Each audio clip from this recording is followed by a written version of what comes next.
Creo que están algunos levantando la mano. Está Aarón Cruz. Sí, arquitecto. Buenas tardes. Presente. Buenas tardes. Cruz Aarón. Pues ya. Está también Luis Quimbita. Sí, sí, Arqui, buenas tardes. Buenas tardes. Ya. Natasha Abigail Guanotasi. Sí, aquí buenas tardes. Buenas tardes. Y Luis David Carlos Sama. Buenas tardes, Arqui, presente. Buenas tardes. Ya. Listo. A ver, chicos. Ya habrán, me imaginado, revisado el tema de las notas que fueron ya pasadas el día de ayer dentro del cronograma de, de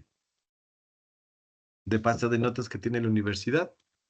No sé si hay alguna consulta, alguna opinión, algún comentario con respecto a las notas que fueron asentadas el día de ayer. Si alguien tiene alguna cuestión que decir. Eh, yo hasta donde recuerdo, ustedes vieron ya sus notas en algún momento. No sé si alguien tiene tal vez alguna duda con respecto a las notas que se pasaron el día de ayer.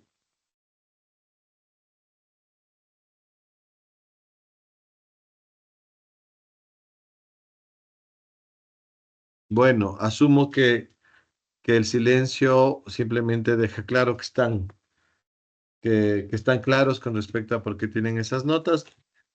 En general, las notas son buenas, con algún muy extraño caso de alguien que tiene una nota de 11 o 12. Me parece que todos están sobre la nota mínima que requieren para pasar el semestre, que es 14. Y eso entre comillas, porque como les había comentado y como habíamos venido hablando, en realidad la, la situación de la nota del primer EMI es apenas una nota que es útil o que representa solamente el 10% del total que ustedes requieren para pasar el semestre. Eh, mm, no sé si al final esto incida mucho porque además tomando en cuenta que este es un semestre que se resuelve en la práctica casi todo o prácticamente la gran mayoría de la nota en su trabajo final. Hay una fracción de la nota del segundo semestre que tiene que ver con las lecturas. A propósito de esas lecturas, hoy les voy a mandar ya una, pero simplemente es hacer una lectura y enviar un resumen. Y eso va sumando, pero realmente le aporta poquito a la nota. Es obligatorio para ustedes, igual que los apuntes y la presentación de esas cuestiones para poder acceder a la totalidad de la nota. Más allá de eso no tiene. En todo caso, sí es importante para mí al menos hacer la pregunta, la consulta, si es que vieron ustedes sus notas y si están de acuerdo con ellas o si, más bien, si es que alguien tiene algún desacuerdo o alguna duda con respecto a la nota que se le pasó. No. Bueno, estando claro, seguimos con nuestros temas. Que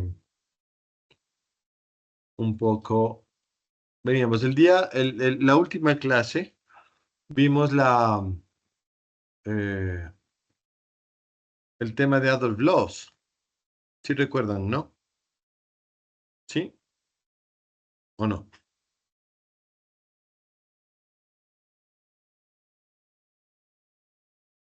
¿Qué dice? ¿Cuál fue el último tema? ¿En qué nos quedamos? ¿Me hacen acuerdo? Por favor.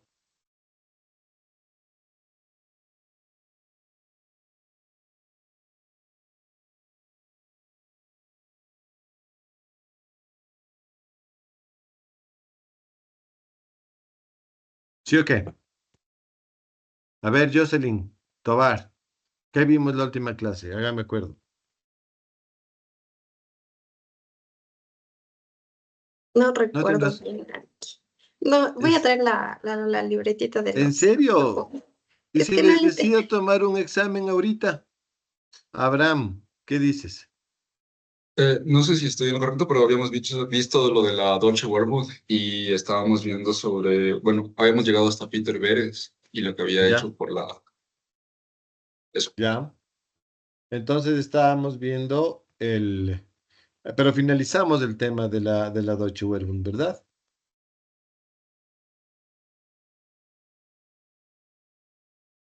Veamos. Ya me hicieron dudar.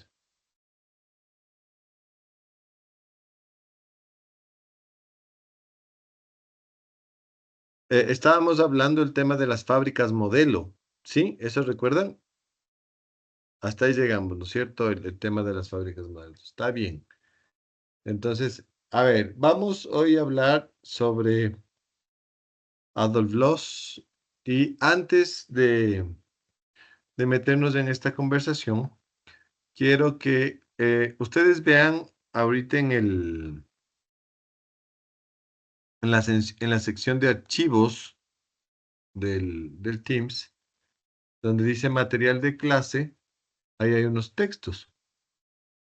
Y entonces ustedes pueden ver ahí un texto que se llama Los, Ornamento y Crimen, Arquitectura. ¿Sí? Ese texto que es un texto más bien pequeño, no es un texto que les va a, a representar muchísimo tiempo o decir, a ver, estoy viendo 1, 2, 3, 5, 6, 7, 8, 9, 12, 13, 14, 15, 16.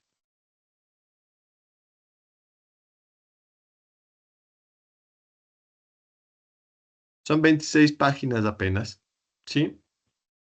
De esta recopilación de textos que recoge básicamente 3 artículos, ¿sí? O 3 manifiestos. El uno se llama Arquitectura de 1910. El otro se llama El principio del revestimiento de septiembre de 1898. Y finalmente el que inicia, ¿no? Ornamento y delito de 1908.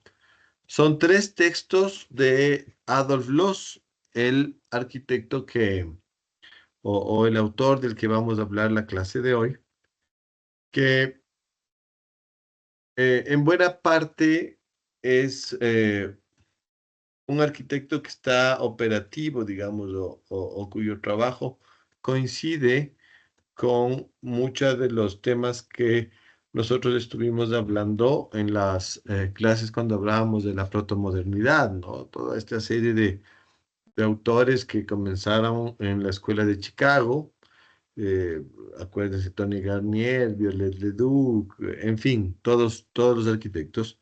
Y es interesante porque especialmente está relacionado, tiene una relación directa con lo que pasó con los autores involucrados a la secesión vienesa, aquel movimiento que hablábamos que se conoce como la primavera eh, sagrada, en donde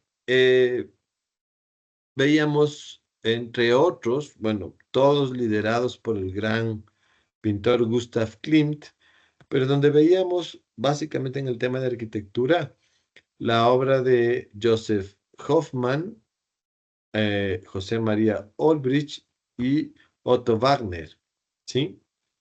Y estos arquitectos que estaban involucrados con un lenguaje muy orgánico, muy floral, digamos, ¿no?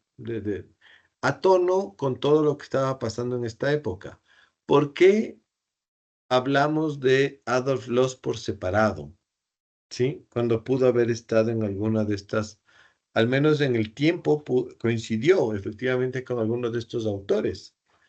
El asunto con Adolf Loos es que, como ustedes van a ver hoy, a nivel teórico y a nivel de obra, es ya un arquitecto completamente moderno, ¿sí? Y sobre todo lo que es más interesante de Adolf Loos es que se convierte en padre e influencia de algunos de los arquitectos de la o padres de la tradición moderna, especialmente influyente con Le Corbusier, ¿sí?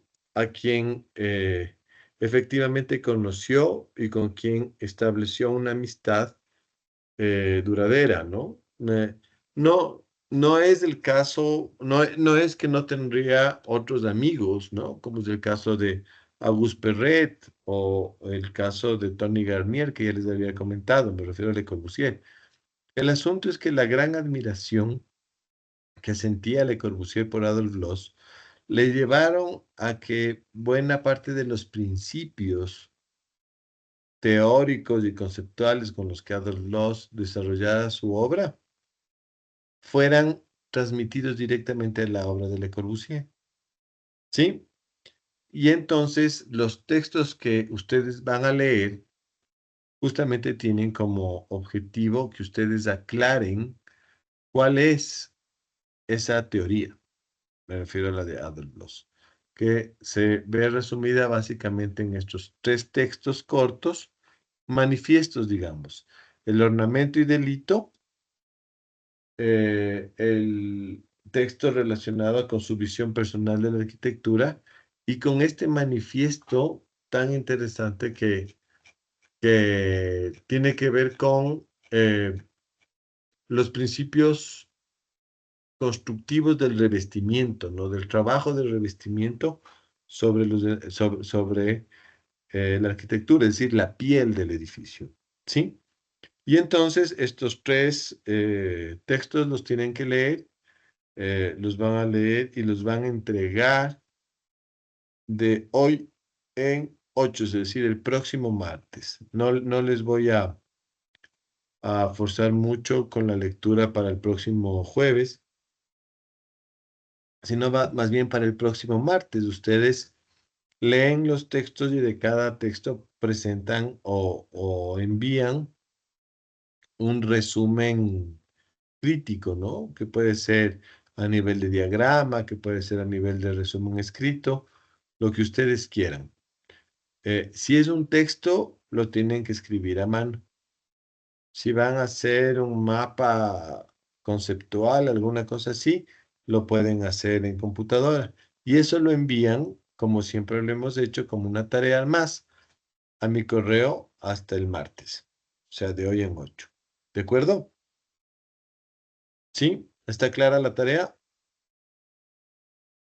Bueno, mucho de lo que voy a decir hoy día, ustedes lo van a poder complementar y esa es la razón por la que les voy a mandar el texto hoy. Eh, para que la clase, normalmente yo solía hacer al revés. Les mandaba a leer el texto y después yo daba la clase buscando un poco de opinión de los estudiantes. Pero quiero experimentar hoy con ustedes y hacerlo al revés. Quiero dar la clase para que les sirva de base, de tal forma que cuando hagan su resumen crítico, en donde tengan que establecer sus opiniones, sus comentarios, sus conclusiones, puedan utilizar o puedan entender lo que están leyendo en función de lo que vamos a decir el día de hoy. Esa es la idea con las lecturas y por qué hoy las lecturas van a estar posteriores a la clase. En todo caso, eh, entiendo yo que queda claro, ¿no?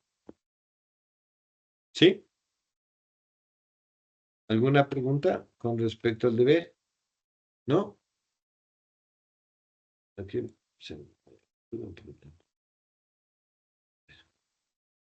Ok, bueno, si no hay preguntas y si todo está claro, vamos a comenzar la clase. Voy a compartir.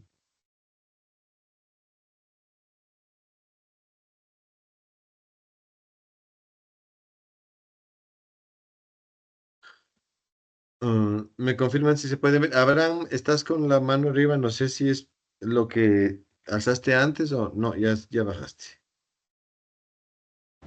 Sí se ve. Ya. Bueno, entonces, fíjense ustedes, la clase se llama Adolf Loos, la crisis de la cultura.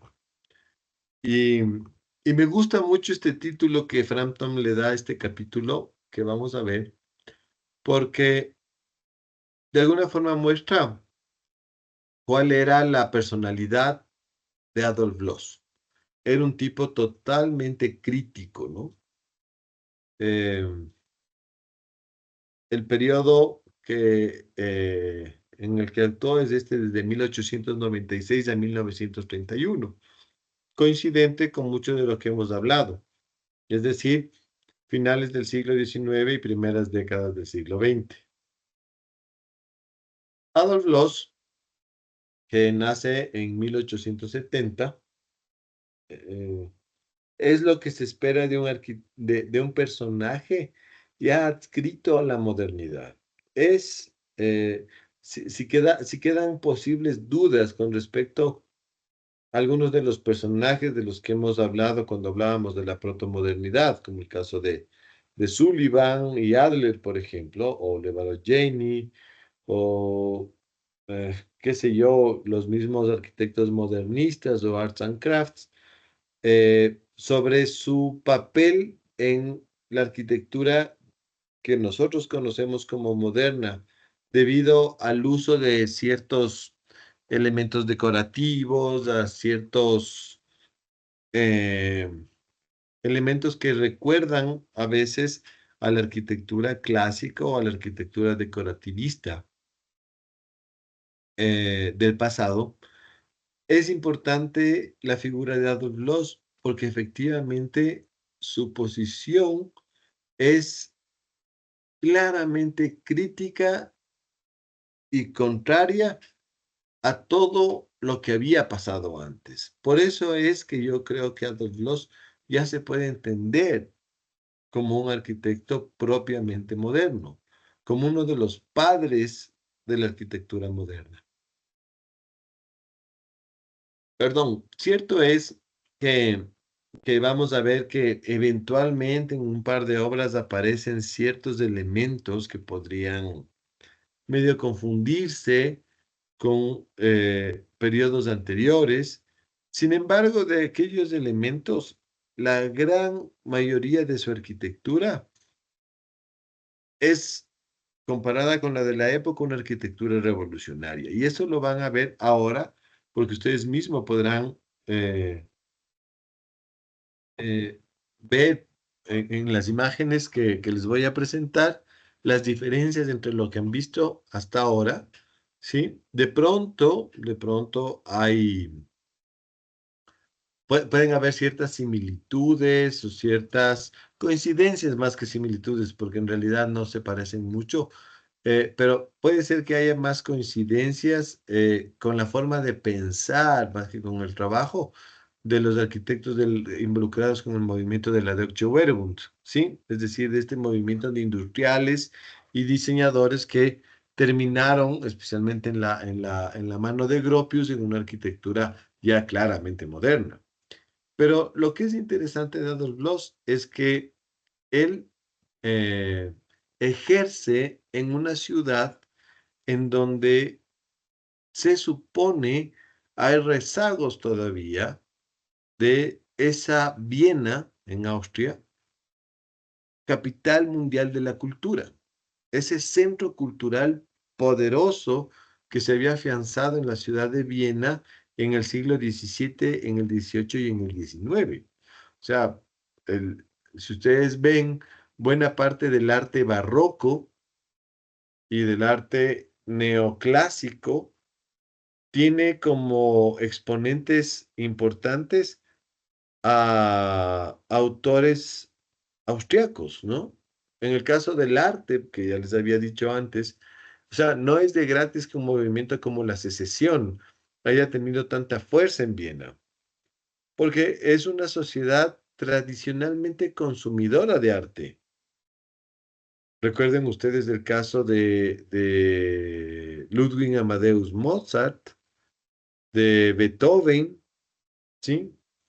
Grandes músicos que se establecieron en Viena para poder desarrollar su trabajo. Les había comentado, no sé si a ustedes, que la Escuela de Bellas Artes de Viena era una de las escuelas más cotizadas de Europa. El caso que de alguna forma les decía yo a manera como de anécdota, ¿no? La frustrada entrada de un joven Adolf Hitler a la Escuela de Bellas Artes de Viena, que no pudo ser y que a la larga construyó una frustración tal en este joven personaje que obviamente algo malo tenía en la cabeza, eso ya ha quedado demostrado, pero sin embargo, un hombre de un talento mediocre, dicen, ¿no? Pero de todas formas, con una fuerte inclinación al arte. Y él quería ser artista plástico, hizo su solicitud de ingreso en Viena, posiblemente en otra ciudad. Tal vez él habría sido aceptado y estaríamos hablando de otra historia. Pero claro, le apuntó a la escuela más prestigiosa, que es la de Viena, y en Viena le rechazaron. Y producto de ese rechazo, de la frustración, él decide enlistarse en el ejército, ¿no? Entonces, fíjense lo que provocó ese rechazo, pero no es un rechazo que esté basado solamente en la mediocridad de Hitler, sino también en la calidad y la tradición de la Escuela de Bellas Artes de Viena, ¿sí? Y entonces, cuando nosotros hablamos de crisis de la cultura, es eso lo que vino a hacer Adolf Loos, a poner en crisis ese establecimiento un poco cartonado, un poco rígido, que tenía una sociedad vienesa que se conocía a sí misma como consumidora de arte y de buen gusto. Entonces, claro, arquitectos y artistas como el mismo Gustav Klimt, que llegó a gozar de un enorme prestigio, fama e incluso dinero, que le permitieron construir su propio grupo, ¿no? El grupo de la Secesión, y adscribir en ese grupo arquitectos como Otto Wagner, como José María Olbrich, como Hoffman, que hacían una arquitectura, eh, si ustedes quieren, revolucionaria hasta cierto punto, pero muy ceñida a eh, a un desarrollo de un buen gusto, posiblemente que tenía que ver con su propio momento, pero ornamentalista al fin, ¿no? Sí, una arquitectura de mucho hierro, de mucho vidrio y sobre todo de mucho trabajo artesanal, trabajo fino artesanal. Ese es el contexto en el que Adolf Loos comienza a trabajar, ¿sí? Ahora bien, para poder entender la figura de Adolf Loos, voy a utilizar uno de los clásicos diagramas en los que se muestran las tres influencias más importantes en el desarrollo de la obra de este autor y que además le van a otorgar sus características, ¿no? ¿Cuál era su pensamiento y cómo se materializaba su obra? Algunas de estas cosas, naturalmente, ustedes las van a leer con mayor nivel de profundidad en las lecturas que van a hacer. Y entonces, cuando hablamos de la figura de Adolf Loos, lo primero que tenemos que recordar es que Adolf Loos viajó a los Estados Unidos a finales, en el siglo XIX.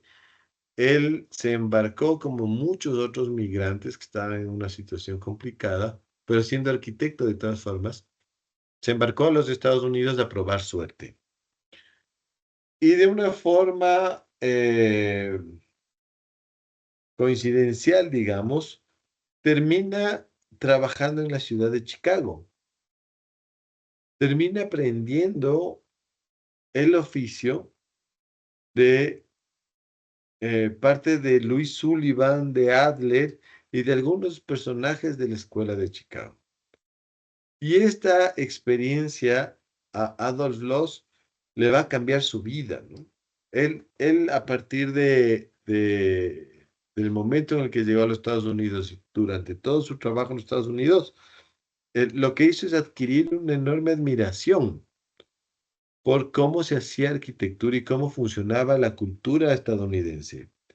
Y claro, era una sociedad muy desaprendida de tradiciones, muy innovadora, como ya lo habíamos visto en el caso de Louis Sullivan, ¿no? Gente muy, muy innovadora que pretendía cambiar completamente la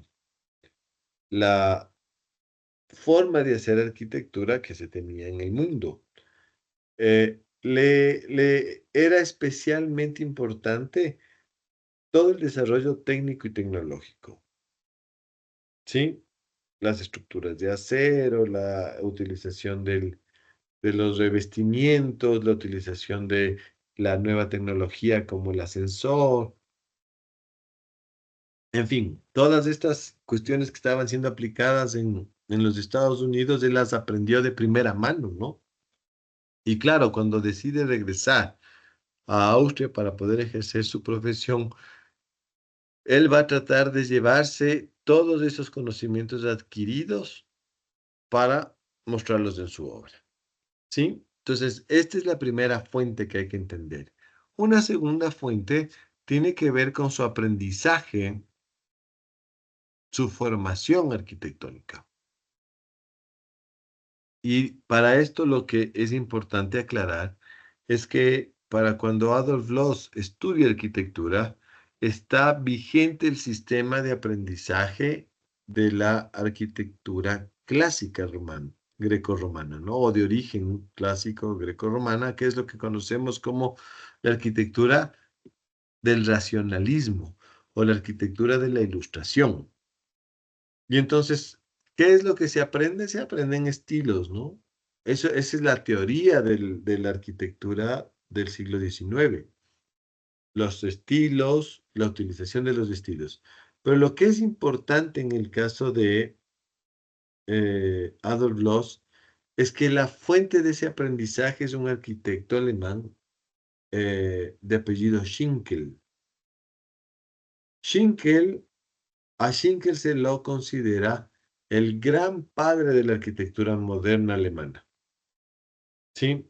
En este caso, anglosajona o sajona, ¿no? Es decir, los austriacos, los germanos, los sajones, los bávaros, todos ellos, ¿no?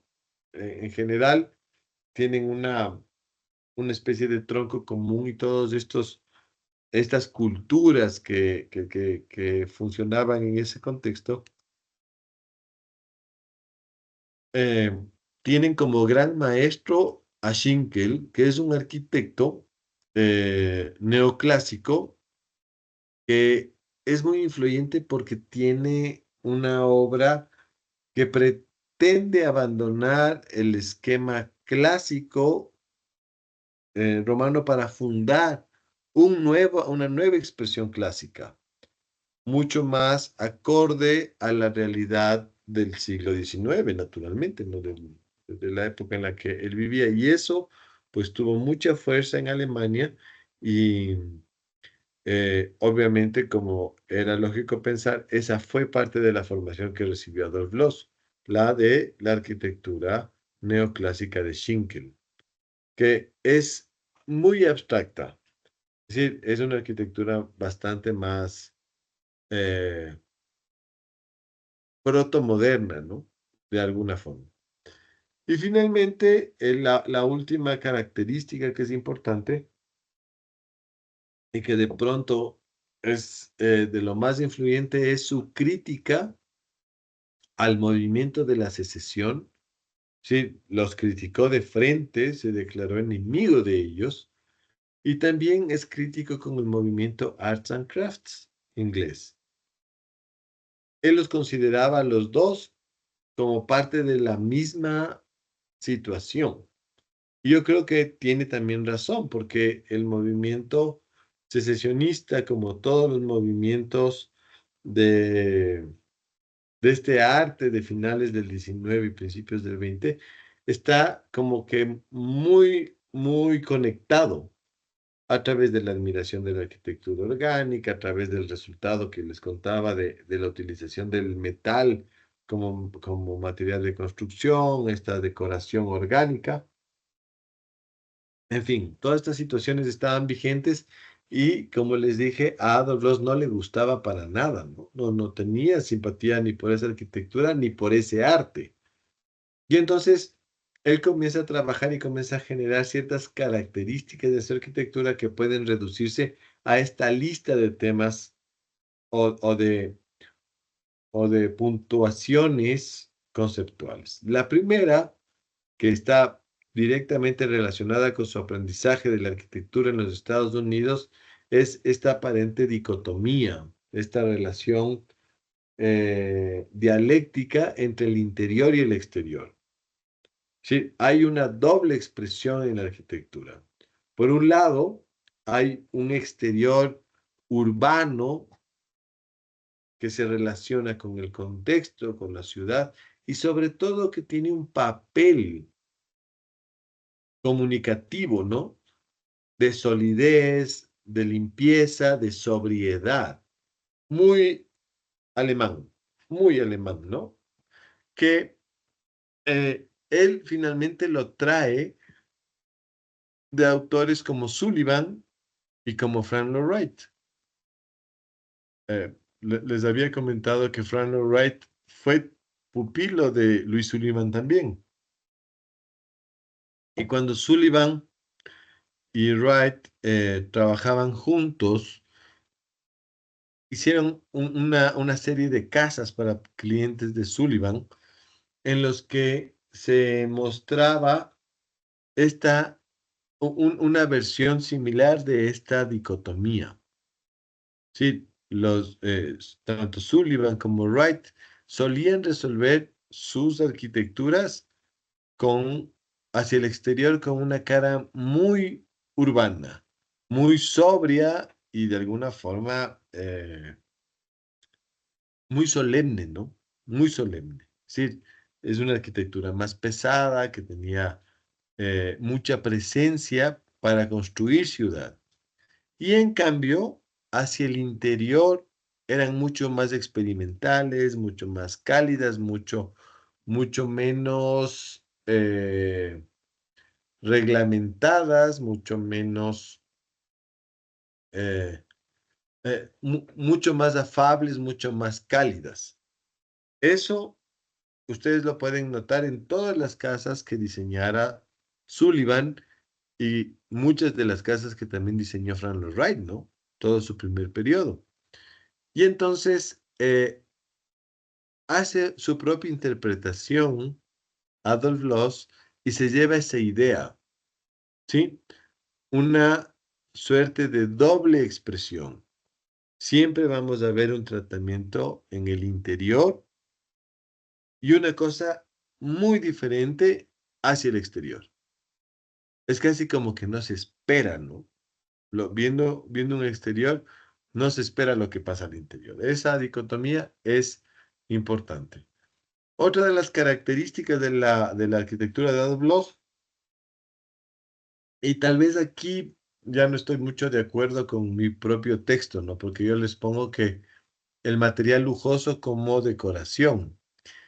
Y es un decir el tema del lujo, de lo lujoso, del lujo, porque es subjetivo, ¿no? O sea, lo que es lujoso para ustedes posiblemente no sea lujoso para mí, o lo que sea lujoso para mí posiblemente no sea lujoso para, qué sé yo, un adinerado en los Emiratos Árabes, ¿no?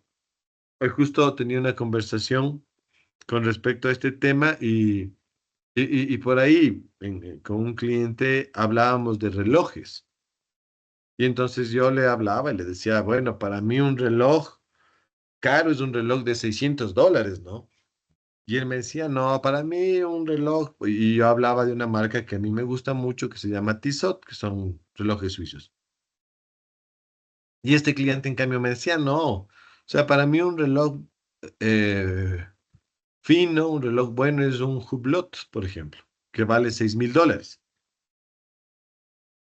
Y claro, si posiblemente ustedes le preguntan a un adinerado en los Emiratos Árabes, le dirá que un buen reloj es un reloj de 200,000, $300,000. Y entonces esta idea de lujo puede ser un tanto ambigua en función de su grado de subjetividad. Y entonces más bien voy a hablar de materiales nobles, ¿no? Lo que decide, y es interesante en el caso de los, es que su paleta de materiales para resolver la arquitectura, especialmente los espacios interiores, se va a centrar en justamente estos materiales nobles, eh, mármol, maderas finas, piedras, latón de bronce, vidrio, alabastros, cuero, ¿sí? Materiales que normalmente son ciertamente un poco costosos, pero que él consideraba podrían asumir toda la necesidad decorativa que el ser humano tiene en el espacio. ¿Sí? Y esto está directamente relacionada con su pensamiento profundamente de izquierda, profundamente socialista, en el que consideraba, y eso ustedes lo van a leer en Ornamento y Delito, ¿no es cierto? Una suerte de esclavitud artesanal. Es que a él no le parecía justo que mientras a un artista como Gustav Klimt le pagas millones por un trabajo que le demorará un mes, 2 meses, una pintura, ¿por qué a él le pagamos millones y a un artesano que labra la piedra, por ejemplo, para hacer esculturas, para hacer molduras, para hacer ornamentos, se le pague como a un obrero más de la obra, cuando él está poniendo todo su ingenio, todo su trabajo físico y mental al servicio de la propia obra? Y entonces, claro, bajo esta situación o este análisis, ciertamente tiene algo de razón Loss, ¿no? Dice, bueno, entonces, si queremos una cosa como la que hacen los artesanos, paguemos lo que vale. Y claro, eso ya no les gusta a los que hacen arquitectura, porque la obra se va a encarecer muchísimo, ¿no? Y entonces y por eso el texto se llama Ornamento y Delito, es la opción que él plantea y que va a seguir es, bueno, hagamos que el trabajo del artesano sea reconocido eh, en la obra en función de el costo que debería tener por, por horas de trabajo, ¿no? Como no me va a dar para poder pagar en una obra una escultura, una cuestión muy costosa, más bien voy a utilizar estos materiales y que el artesano se encargue de instalarlos en la obra de una forma limpia, pulcra, sobria, ¿no? Y con eso evita esta sensación molesta que tenía él con respecto a la posición del artesano frente a la obra. Esto mismo va a tener como resultado lógico que la arquitectura comience a profundizar en la técnica constructiva y comienza a haber un muy elaborado trabajo de detalle arquitectónico y de detalle constructivo. Y entonces, claro, muchos de estos artesanos de la piedra, del mármol, de la madera, carpinteros, herreros, estaban acostumbrados a hacer otro tipo de trabajo y de pronto viene un tipo que les pide hacer algo que no han hecho. Y para hacer algo que no se hace, lo que, bueno, normalmente para hacer cualquier cosa, pero en esta época y en el caso de Adolf Loos específicamente, el hacer lo que él quería hacer implicaba que el arquitecto resuelva, diseñe a nivel de detalles. Entonces, cómo estos recubrimientos, cómo estos elementos que ya vamos a ver se deben colocar. Hay un trabajo muy consciente con respecto a la técnica constructiva. De hecho, el mismo Adolf Loos afirma en sus escritos que la arquitectura debería separarse de las artes o de las bellas artes y más bien acercarse más al trabajo politécnico, ¿no? Al trabajo ingenieril. Bueno, él tal vez no lo veía como lo vemos ahora, donde la ingeniería se ha vuelto un trabajo muy abstracto, muy lejano de la realidad. Y los ingenieros, pues el gusto de ingeniero, bueno, ¿qué vamos a decirles, no? Los ingenieros tienen el gusto de ingenieros, que esa es la razón por la que no son arquitectos, porque tienen un muy mal gusto, ¿no? Un gusto directamente asociado a la eficiencia constructiva y metodológica del método de cálculo y del método financista, ¿no? Entonces, ustedes le dan a un ingeniero que haga una arquitectura y van a tener resultado un edificio bien hecho, pero horrible, ¿sí? Casi siempre. Con unos errores de arquitectura que dan ganas de morirse, ¿no? Ellos dirán, en cambio, cuando el arquitecto opera, me obligan a trabajar. Yo tengo, yo trabajo con algunos ingenieros que creo yo son muy destacados. Y cuando yo llego con las obras, me saben decir, uff, ya viene el Mauricio, ahora sí me va a tocar trabajar. O sea, se molestan porque ellos quieren que la cosa sea eh, muy rígida, muy estricta, ¿no?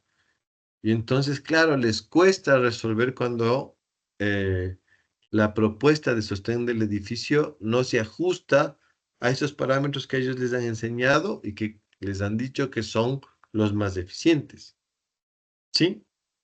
Bueno, Adolf Loos creía, y seguramente por este periodo de formación en los Estados Unidos, que la arquitectura debería permitir una mayor injerencia de los temas técnicos y tecnológicos.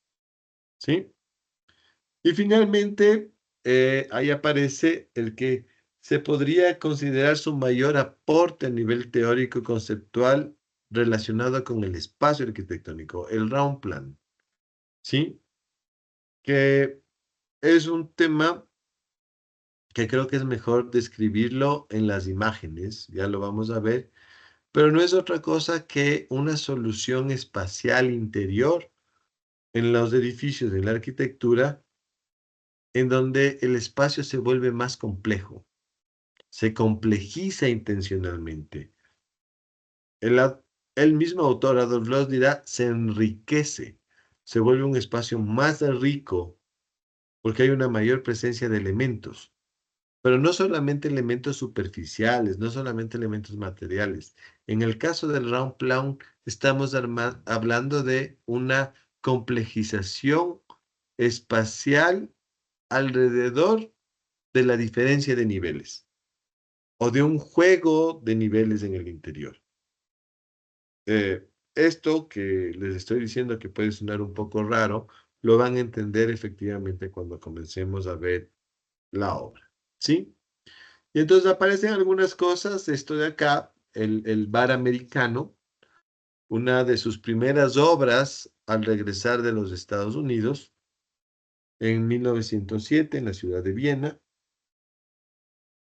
pero que de alguna forma ya comienza a mostrar estas cualidades que se van a mantener un poco perennes en Adolf Loos, ¿sí? No se trata de un edificio, sino solamente un diseño de interiores. Y fíjese que es interesante porque así suelen comenzar los arquitectos. No es que te va a llegar recién graduado o comenzando la profesión, me van a decir, ve arquitecto, deme haciendo un edificio de 35 pisos. Eso no es que sea imposible, pero más bien va a ser una excepción, va a ser una rareza, ¿no? A los arquitectos cuando fuimos, en mi caso ya hace algunos años, ustedes todavía ni siquiera, pero en el caso de los arquitectos cuando son jóvenes y cuando están iniciando su trabajo, casi siempre los primeros encargos son encargos menores, de intervenciones sobre espacios, ni siquiera sobre totalidades, sino como en partes de arquitecturas existentes, ¿no? Remodelaciones, ampliaciones, intervenciones de diferente tipo. Y esto es lo que le pasó a los. Le encargaron el diseño interior de este bar, el bar americano, que como ustedes pueden ver, es un material con una presencia muy fuerte de estos materiales nobles de los que les hablaba, ¿no? Lujosos entre comillas, costosos entre comillas. Y entonces hay una fuerte presencia, por ejemplo, de la madera, ¿no? La madera fina de caoba que uno la puede encontrar en el cielo raso, que la puede encontrar en el recubrimiento de paredes y en los mismos muebles, ¿no? Pero también hay mármol, un mármol muy típico, ¿sí?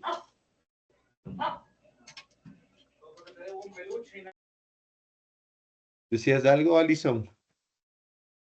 No.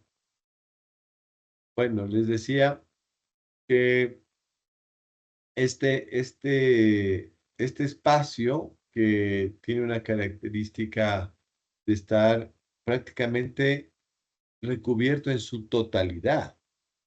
Es todo un revestimiento. Y esto lo van a entender de alguna forma en sus lecturas, ¿no? Porque por un lado tienes toda la madera de caoba que está en los muros, que está en el techo, este mármol oscuro, que es un mármol eh, verdoso, verde y negro, digamos, que es muy típico de la península itálica o de la península griega, ¿no? Sí, son esos mármoles muy finos. Fíjense, hay una presencia fuerte del latón de cobre, de bronce, perdón, del latón de bronce en remates, partes del cuero de los asientos. El uso del alabastro, que es este material que aparece al fondo, en la parte superior, que es eh, un mármol joven, ¿no? Que, que tiende a dejar pasar la luz. La presencia del espejo en el lateral que hace dar la sensación de que el espacio es bastante más amplio, porque en realidad es más bien un espacio pequeñito. Todos estos recursos hacen que Adolf Loos haya estado pensando en un ambiente, ¿no? En una suerte de atmósfera interior, un espacio muy cálido, un espacio eh, en donde claramente había el deseo de hacer eh, notar hasta cierto punto elegancia en el espacio interior, ¿sí? Esto va a ser, y por eso les muestro esta obra, ¿no? Porque a pesar de que es una de las obras tempranas del autor, nosotros vamos a ver esta característica que se repite en buena parte de su obra. Él es un convencido de que la arquitectura tiene que tener más o menos esta expresión en lo que espacios interiores se requieren, ¿no? Fíjense, este café, el Café Museum, que es incluso anterior, de 1899, en donde, a pesar de ser todavía más temprano, se pueden ver estas intenciones, porque esta es una intervención otra vez sobre un espacio existente. Y lo que hace Loss es siempre trabajar esto que le gusta mucho el revestimiento, ¿no? No dejar paredes desnudas, acabadas en su material, simplemente. En este caso, hace un recubrimiento con un zócalo de madera en la base, que le pueden ver más o menos hasta la altura de las mesas, ¿sí? Otra vez una madera fina, un tono un tanto oscuro. Sobre este zócalo podemos ver el uso de papel tapiz, ¿sí? Un papel que llega hasta un punto y después remata en una suerte de cornisa, una moldura metálica de donde nacen estos, eh, estas piezas de metal que hacen evidente que se trata de una bóveda, ¿no? El espacio. Porque si no es por eso, uno casi que hasta podría no notar que el techo es curvo. Y entonces la introducción de estas placas metálicas enfatizan la presencia de la bóveda. Además, vemos este trabajo con las lámparas, que es un trabajo de iluminación muy bien pensado, justamente con el objetivo de darle esa atmósfera cálida, ¿no? Ese ambiente acogedor. Hay mucho espejo, como ustedes pueden ver, y en fin, otra vez el latón de bronce y entre otros materiales que van a ser clásicos de la paleta para los interiores que ejecuta Doblos. Y con esto quiero comenzar a mostrarles parte de su obra doméstica, residencial, ¿sí? Las casas que diseñó, que es en donde vamos a notar con mayor claridad algunos de estos recursos. En este caso, estamos viendo la residencia Steiner, ¿sí? Obra construida en Viena en el año 1910 y que muestra tempranamente otra vez esos recursos que utiliza normalmente Adolf Loos. Uno, y de pronto el que es más importante, el recubrimiento, el revestimiento del muro, que no avanza, como ustedes pueden ver, hasta la totalidad de la altura. Siempre se queda en un punto antes de llegar al techo, conformando una suerte de zócalo, de basamento.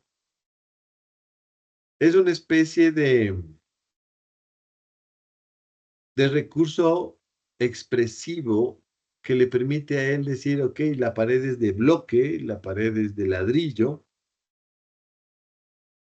y deja evidencia que hay un material de este tipo, una mampostería, por detrás de un revestimiento que ya tiene como función generar esta atmósfera interior, esta sensación interior de calidez, de cierto lujo, ¿no? Que un poco se puede ver. Después, la selección del resto de materiales, como por ejemplo el piso, que es un parquet de esa madera clara, que yo sospecho que es encino. La presencia de los elementos estructurales, ¿no? Las vigas de madera que sostienen el entrepiso, que es muy notoria, ¿no? La presencia de los elementos constructivos, cierta honestidad al mostrar cómo esos elementos están construidos. Y mientras tanto, fíjense lo que pasa en el exterior. Eso que les decía, ¿no? Esta especie de incoherencia entre el interior y el exterior, esta ambivalencia, si ustedes quieren. Mientras que por el interior se provocan estos espacios más complejos, revestidos, cálidos, de alguna forma más naturalistas y con una intención de crear una satisfacción de estar. La parte exterior es en general muy abstracta, ¿no? Una resolución volumétrica austera, volúmenes puros, generalmente paralelepípedos. Muy rara vez vamos a ver cubiertas inclinadas o cosas de ese tipo, ¿no? Casi siempre es una arquitectura de losas planas. utilización del hormigón, ¿no es cierto?, como material. Y fíjense ustedes, las paredes están estucadas y pintadas, casi siempre o en su gran mayoría pintadas de blanco. La proporción entre vanos y llenos hace que la arquitectura sea pesada, ¿no? Que gane mucho peso, que sea de alguna forma contundente. Esto, recordarán, ya lo habíamos visto, o al menos una idea de esto se había visto, sobre todo en la obra de Joseph Kaufman, ¿sí? Como el Palacio Stackley, o esa, esa cosa que Charles René Mackintosh reclamaba, ¿no? O sea, a la arquitectura le falta peso. Esa respuesta a la arquitectura estructural, liviana, que se veía en buena parte de Europa, incluido Austria. Y yo creo que en el caso de Adolf Loos está también jugándose un papel de ese tipo. Sí, es una especie de posición crítica de la resolución volumétrica exterior de la arquitectura a lo que hacen arquitectos como Hoffmann, como el mismo Olbrich o Otto Wagner, ¿no? Esa arquitectura de molduras, de estructuritas metálicas muy ligera y muy floreada, muy orgánica. Acá hay una arquitectura totalmente abstracta, nada que ver con ninguna aparente motivación naturalista, ¿no? Más bien súper cúbica, súper abstracta, súper austera. Ventanas rectangulares o cuadradas, paralelepípedos, todo pintado en blanco, sin mayor incidencia, cero ornamentadas, sin decoración, sin ornamento. Y esto que nosotros vemos ahorita en la Villa Steiner, vamos a ver en otras obras, como en el caso, la Casa Möller de 1928, también en Viena. Aquí ya podemos ver la evolución. Es decir, mientras que en esta casa anterior, ¿no es cierto?, vemos el tratamiento del zócalo, de revestimiento sobre las paredes y más bien una superficie plana que algo deja ver de ese despliegue de niveles en la creación de este mueblecito que le vemos esquinado, esta especie de rincón, que además es otra de las características típicas de Adolf Loos, la generación de estos rincones, ¿no? Entonces, algo parece suceder ahí, pero fíjense ustedes acá en la casa Möller, ese recurso se ha visto potenciado. Aquí ya aparece el round plan, ¿sí? Esta idea del acomodo del espacio interior en desniveles. No es necesariamente que la casa esté asentada sobre una pendiente. Es, en muchísimos casos, como vamos a ver, la conformación de una suerte de topografía artificial. Lo que va a hacer Adolf Loos en muchos casos es forzar estos desniveles con el único objetivo de que la casa se sienta espacialmente más compleja. Sí, y entonces va metiendo recursos como estos rincones, ¿no? Como estos espacios esquinados que están más arriba de otros espacios. Con eso genera mayores alturas, ¿no? Y en muchos casos juega con estas relaciones de jerarquía espacial a propósito de lo que les comentaba en la clase metodológica de análisis, ¿no? A ver, ¿qué es jerarquía espacial? ¿Cómo que se jerarquiza un espacio? Pues así, pues lo que hace Adolf Loos para jerarquizar el espacio es, los espacios más importantes son más altos, tienen dobles de alturas, tienen relaciones espaciales. Y adicionalmente, esa jerarquía se logra con los revestimientos, con el uso de materiales.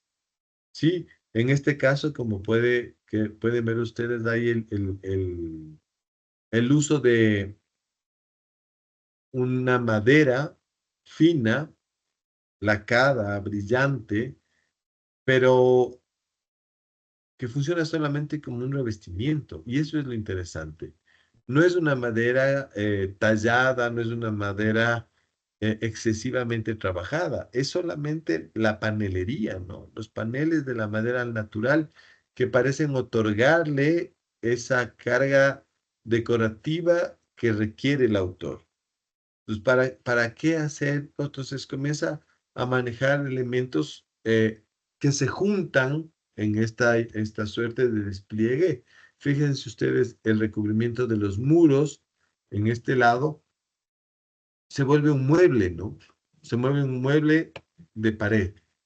Y este mismo elemento que parece transcurrir en esta grada hacia arriba, también aquí se vuelve cielo raso, ¿no? Se vuelve cubierta. Entonces, son espacios intencionalmente más complejos, un poquito más difícil de entender. Es como que obligara al usuario a recorrer el espacio para entenderlo. Entonces no es un espacio de una lectura simple, no es que yo llego y me doy cuenta que es un espacio rectangular, punto. No, acá si tú quieres entender la arquitectura, tienes que desplazarte, necesariamente tienes que caminar por el espacio para poder entenderlo. Esto, que es la base del round plan, es de alguna forma el germen, la semilla de la promenada arquitectural de la que va a hablar Le Corbusier en el futuro. De aquí salió, de aquí nace, no completamente, pero de alguna forma parece estar la semilla de eso que Le Corbusier hablaba como el paseo de deleite estético. Sí, claro, si tú tienes que recorrer la arquitectura para poder entenderla necesariamente, la vas a entender como un paseo, ¿no? Para ir descubriendo esa riqueza espacial que decidiste proponer como parte del proyecto, ¿no? Y fíjense, por otro lado, cómo es por fuera la casa, ¿sí? Una gran caja, ¿no? Un gran cubo blanco en el que hay ciertas adiciones de otros paralelepípedos eh, con muchísimo peso, ¿no? Es decir, la presencia del volumen es muy sólida, muy contundente, las ventanas más bien son pequeñas, muchas veces la luz viene desde arriba, desde claraboyas, ilusionarios en el techo, pero esto también con una intencionalidad de darle presencia en la ciudad, de que tenga una presencia, como les decía hace un rato, solemne, ciertamente podría ser hasta entendida de una forma de una arquitectura monumental, ¿no? Con el peso, con la solidez que la presencia urbana requiere. No, es un límite claro, es un límite robusto, contundente, que cuando vas por la ciudad toma presencia, ¿sí? Y el color blanco le vuelve incluso más brillante, ¿no? Es esa intención de que la arquitectura destaque en, con su expresión hacia la ciudad. Y fíjense acá, eh, queda muy claro la utilización del recurso de la complejización espacial interior a través del round plan, ¿no? En este caso, la casa Müller, una casa de 1930, es una casa de su último periodo. Hemos visto tres obras diferentes del mismo autor en tres periodos y uno puede ir notando la evolución. Mientras en la casa Steiner el espacio era más bien plano y la complejización venía por los recubrimientos de los revestimientos de las paredes, en la casa Moller comienzan a aparecer estos rincones en diferentes niveles. Y en la casa Müller, que es esta, fíjense ustedes, por eso es que decidí utilizar un corte de la casa para demostrar, porque el acceso se da a través de una suerte de puente, ¿sí? Que se monta sobre un vacío que es el retiro porque la casa está un poco en pendiente y el acceso está por donde está la flecha mía, ¿no? Es decir, bajas un poco, entras desde el puente, pero ¿qué es lo que es notorio o lo que quiero hacerles notar? Para entrar a la casa Müller, uno baja, cruza el puente, ingresa a la casa y sube. Sube para encontrarse con el espacio de recepción, con un vestíbulo, un hall de acceso que al continuar tu camino llega a una suerte de núcleo espacial, un espacio de doble altura, ¿sí? Que le podemos ver aquí, en el que en este segundo piso podemos ver que se abalcona, ¿no? Crea un agujero, crea un vacío que permite ver hacia este lado una zona que es semi pública, digamos, es la oficina, el estudio. Este espacio tiene una claraboya, ¿no? Tiene una entrada de luz cenital. Es decir, le inyecta luz al núcleo y después de ese ejercicio, en donde uno tiene relación especial, fíjense lo que hace con el área social.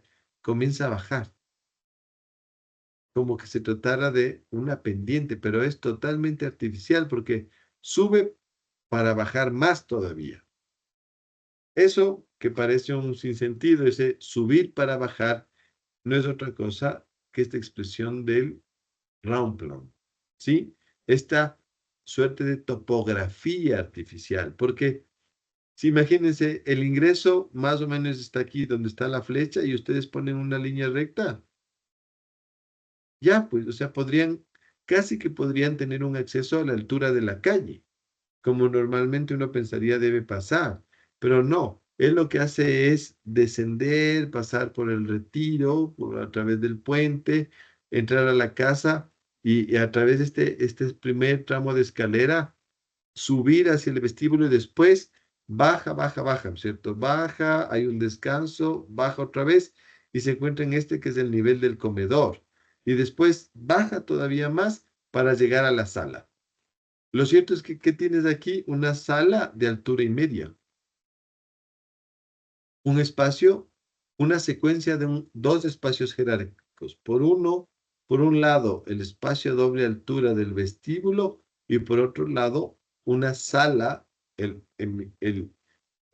espacio social por antonomastia, ¿no? El espacio que es el intencionalmente social, donde se recibe a la gente, tiene una altura y media y está comunicado visualmente, porque ustedes lo que ven acá, en esta parte donde estaba señalando ahorita la flecha, que es esta, lo que ustedes ven ahí es directamente un vacío, una suerte de, de ventana, sin vidrio naturalmente, que comunica directamente esta escalera o este descenso, porque no es solamente la escalera, es el descenso el que hace que ustedes, que si ustedes van bajando, puedan ver la sala a través de estos huecos en la pared, en un muro, que como le vamos a ver, está muy trabajado y que es contundente. Si le ven, es un muro ancho, es un muro gordo, ¿no?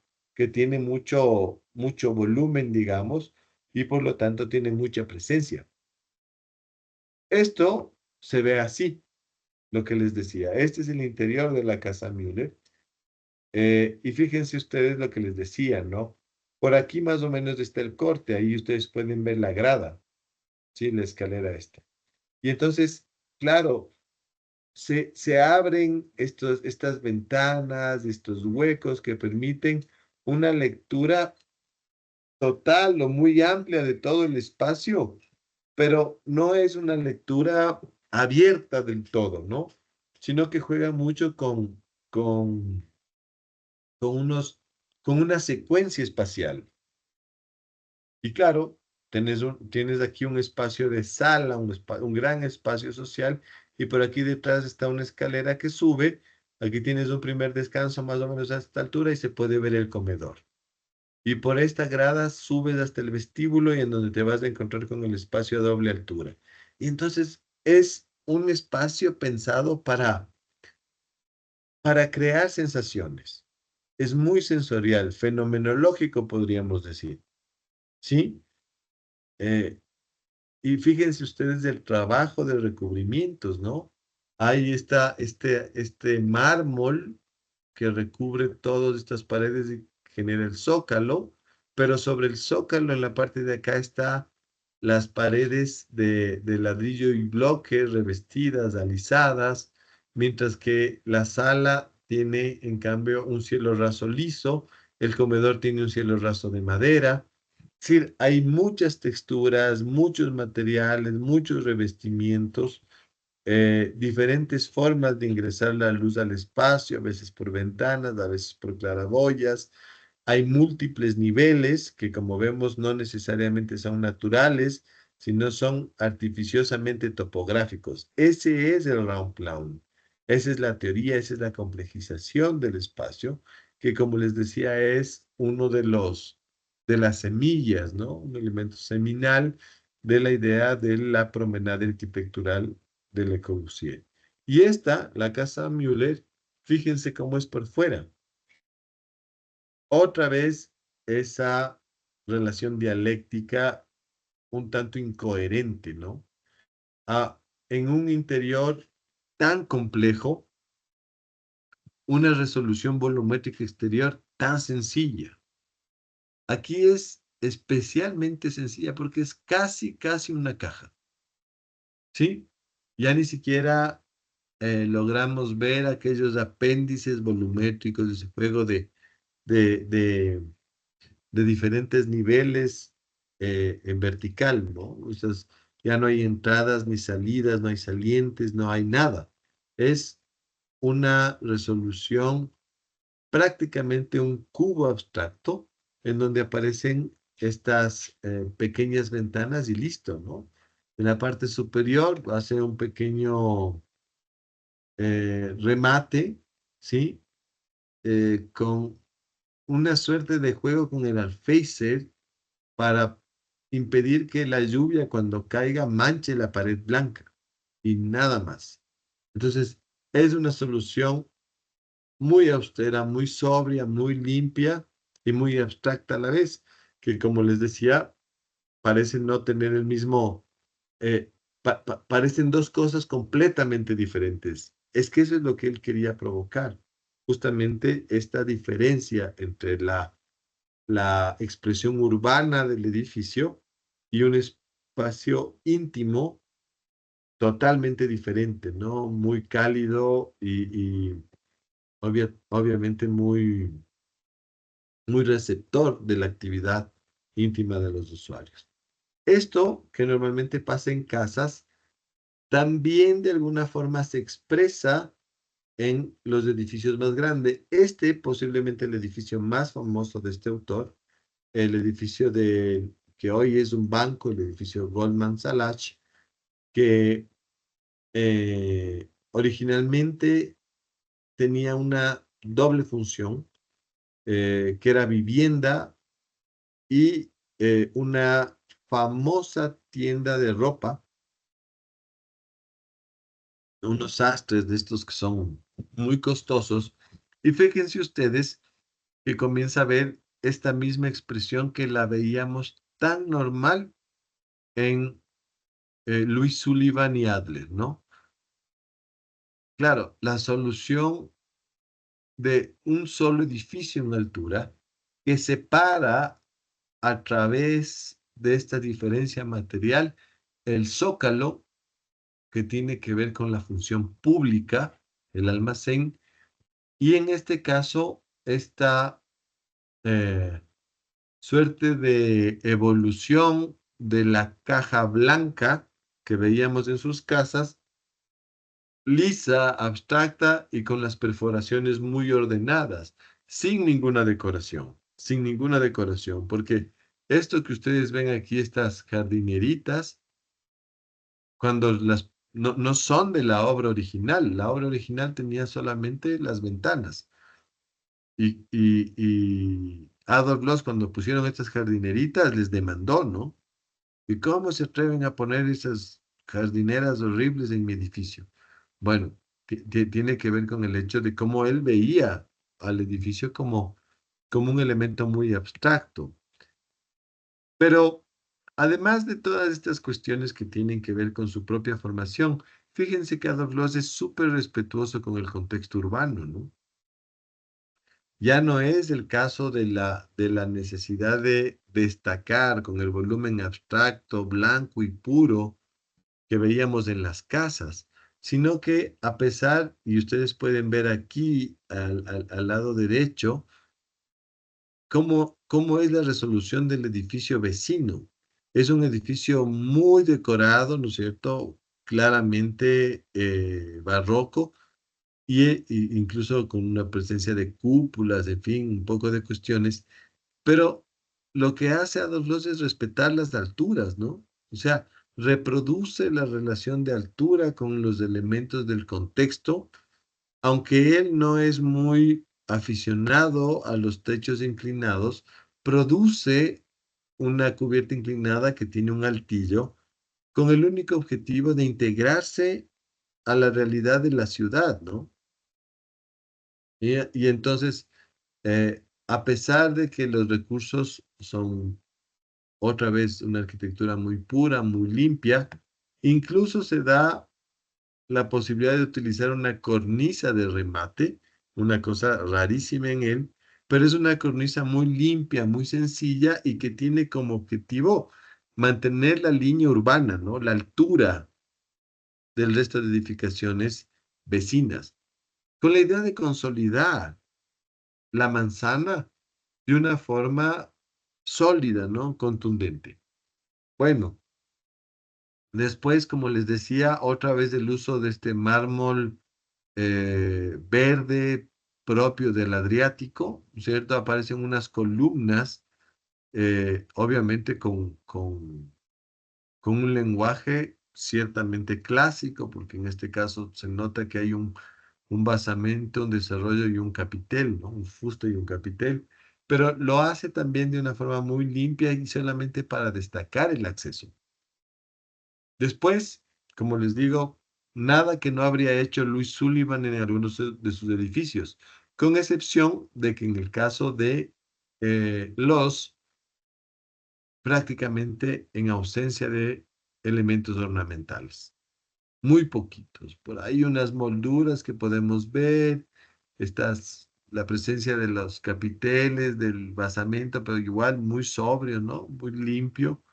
Y de ahí en más, una caja de mármol más bien limpia, pero que naturalmente, de la misma forma que pasaba en sus casas, tiene una resolución interior muy trabajada, podría decirse de alguna forma hasta recargada, ¿no? Porque utiliza el mismo y el típico parquet eh, instalado con un diseño de espina de pescado, ¿no?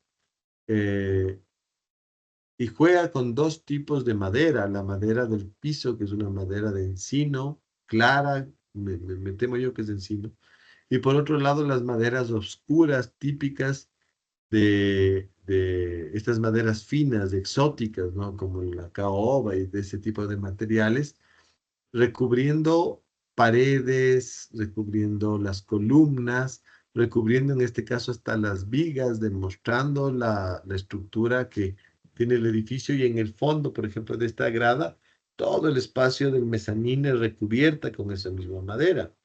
Eh, Vemos aquí el uso de alfombras, otra vez el latón de bronce, que se puede notar en los múltiples elementos de pasamanería y herrería. Eh, el mármol, ¿sí? Otra vez ese mármol verde que se puede ver en estos muebles, las lámparas, la luz, es decir, todos estos elementos que generalmente él utiliza para darle esta elegancia, esta sobriedad, este cierto juego de recargo de materiales con el objetivo de lograr una atmósfera más cálida en el interior. Después, obviamente, en algún momento, logra, gracias a sus escritos, gracias a su teoría, gracias a sus ideas, logra tener mucha injerencia, muchos adeptos, fans diría uno ahora, ¿no? Entre los movimientos más vanguardistas del arte europeo.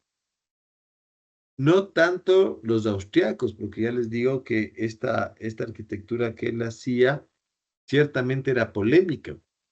Si el grupo que tenía o que gozaba de los aprecios del público en Viena era el movimiento secesionista, que tendía a recargar con ornamentos florales y con estas cuestiones, como habíamos visto en su momento, claro, la arquitectura de Los les parecía un espanto, ¿no? Una arquitectura fría, de cajas. Pero, claro, en algún otro lugar del mundo, en este caso París, en Francia, estas ideas comienzan a tener mucha fuerza entre los grupos de la vanguardia artística. Y tiene sentido porque, claro, si ustedes ven, después del movimiento impresionista de finales del siglo XIX, lo que vamos a encontrar es el inicio de unas pinturas o de un arte que de alguna forma experimenta con la geometría. El caso de Picasso, de Braque con el cubismo, es decir, la reducción abstracta de la forma a sus geometrías elementales, y sobre todo, anterior a los dos, el caso de Paul Cézanne, que ya comenzó una suerte de experimentación protocubista con el trabajo de la reducción de las geometrías a sus formas más limpias, ¿no?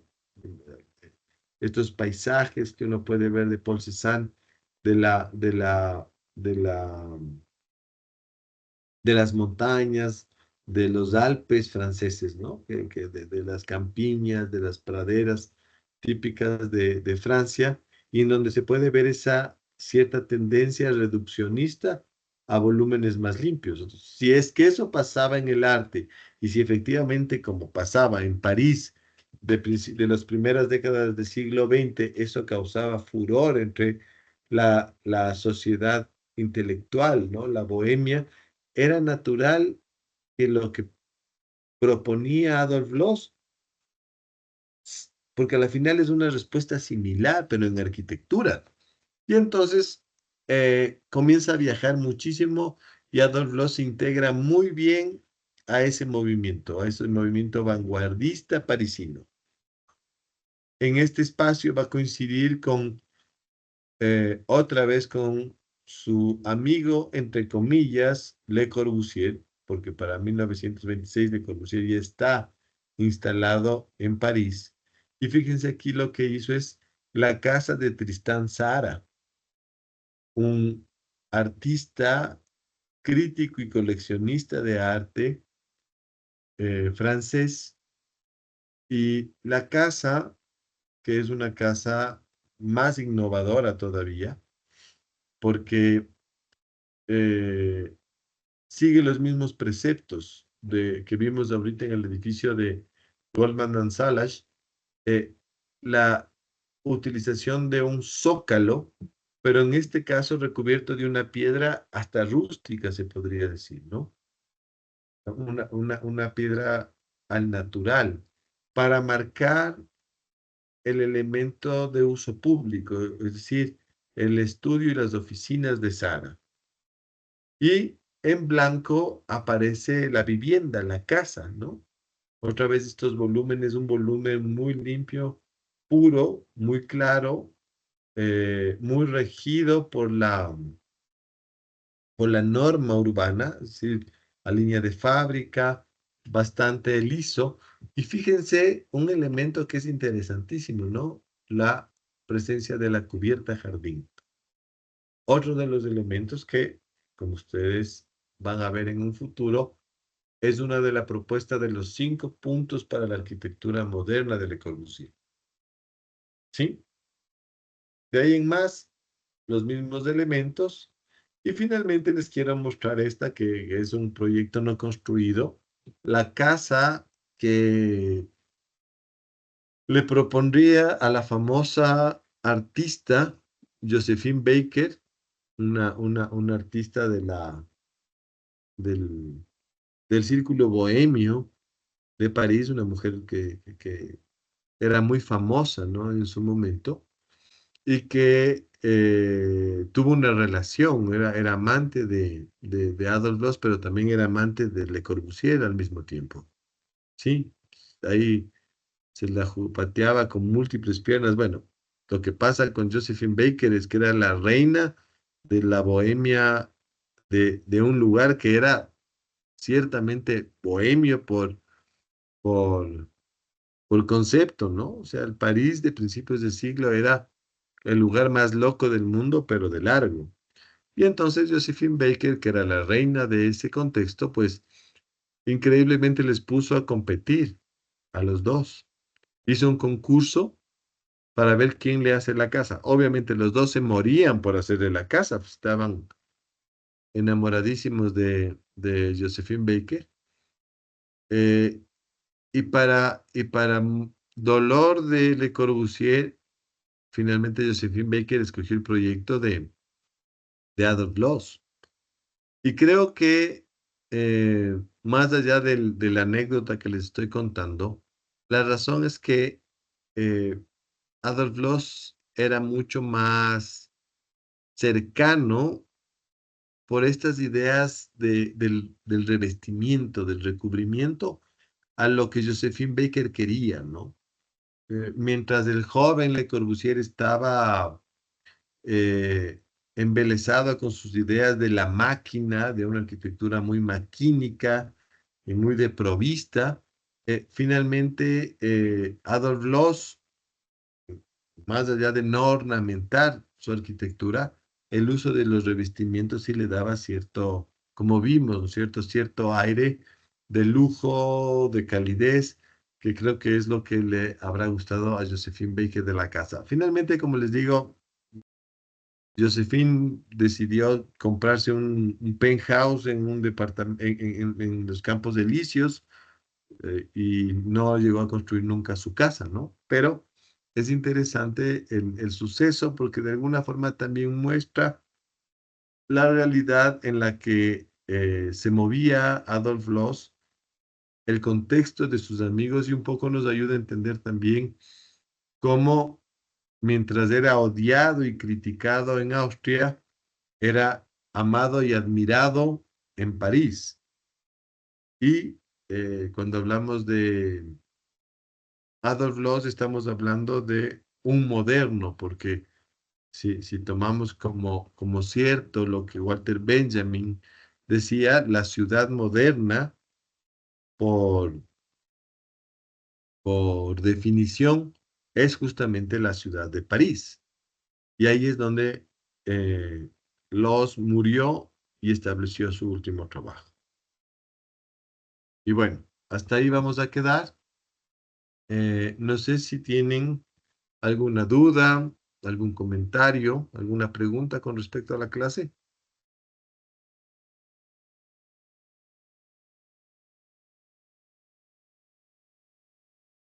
Todo clarito. Bueno, me imagino que lo que les he dicho se enriquecerá con sus lecturas. Y bueno, nos vemos el día de mañana entonces para firmar sus cuadernos. ¿Ok? Ya, chicos, se pueden desconectar si quieren. Hasta luego, Arqui. Hasta luego, Arqui, gracias. Chao, chao. Gracias, Arqui. Hasta De luego, Arqui. nada.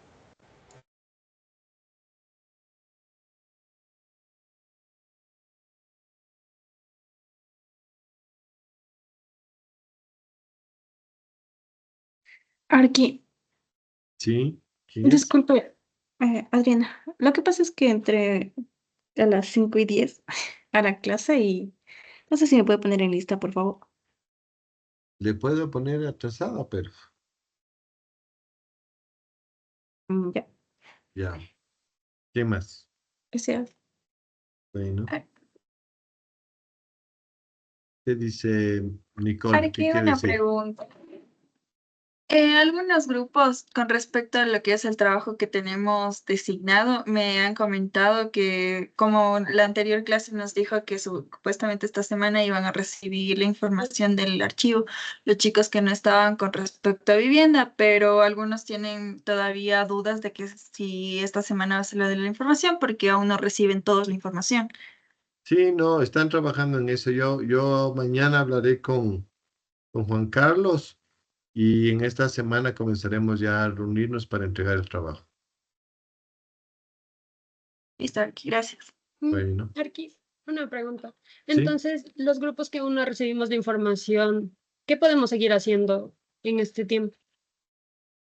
Ahorita, en esta semana, se recibirá la información y comenzarán, porque esa es la idea, que inicien el trabajo a partir de esta semana. Ningún Entonces, grupo ha recibido información, solo los que tienen que hacer levantamiento. entonces nosotros empezaríamos el trabajo cuando recibamos la información. Así es. Ay, ya, Bueno, gracias. ya, de nada.